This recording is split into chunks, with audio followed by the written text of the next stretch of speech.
Nagpoprotekta laban sa pagtaas ng blood sugar. Nakakapag-normalize ng lahat ng metabolic processes.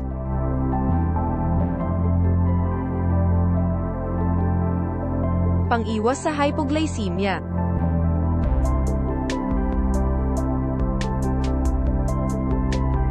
Nakakapag-stabilize ng blood sugar level. Nakakapagpasigla ng paglikha ng insulin sa katawan.